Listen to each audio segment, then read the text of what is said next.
नमस्कार दोस्तों, स्वागत है आप सभी का चांदनी की अनोखी कहानियाँ पर। आज की कहानी है डॉक्टर मोमिता की अनोखी कहानी।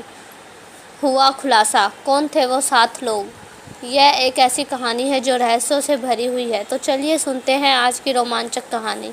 डॉक्टर मोमिता एक बहुत ही प्रसिद्ध वैज्ञानिक थी। उनका जीवन पूरी दुनिया के लिए एक प्रेरणा था। उन्होंने अपनी मेहनत और लगन से विज्ञान की दुनिया में एक अलग पहचान बनाई थी। लेकिन उनके जीवन में एक ऐसा अध्याय था जो बहुत कम लोग जानते थे।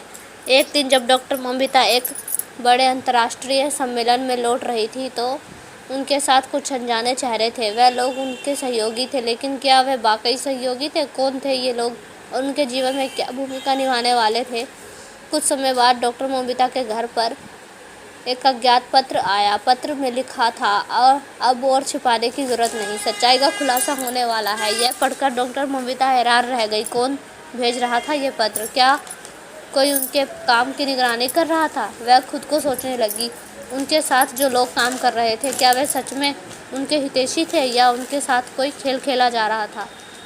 मोमिता ने तय किया कि वह इस रहस्य को सुलझाएगी। उन्होंने गहराई से जांच शुरू की और धीरे धीरे वह सच सामने आया, जिसे सुनकर वह दंग रह गई। जिन लोगों को वह अपना सहयोगी समझ रही थी, वह असल में गुप्त एजेंसी के एजेंट थे। इन एजेंट का काम था मोमिता के अनुसंधान की सुरक्षा करना था। उनका शोध इतना महत्वपूर्ण था कि उसकी पूरी दुनिया का भविष्य बदल सकता था। इसलिए इन एजेंटों को उनकी सुरक्षा के लिए उनके साथ भेजा गया था। लेकिन कहानी यहीं ख़त्म नहीं होती दोस्तों। असली सवाल यह था कि क्या मोमिता इन लोगों पर भरोसा कर सकती थी? क्या वे सच में इनके साथ थे या उनके शोध के पीछे कोई और गहरा रहस्य छिपा हुआ था? कहानी से हमें यह सीख मिलती है कि हमें हमेशा सच की तलाश में रहना चाहिए, चाहे हालात कैसे भी हो। कभी कभी जिन लोगों पर हम भरोसा करते हैं, वह हमारे जीवन का सबसे बड़ा राज होता है।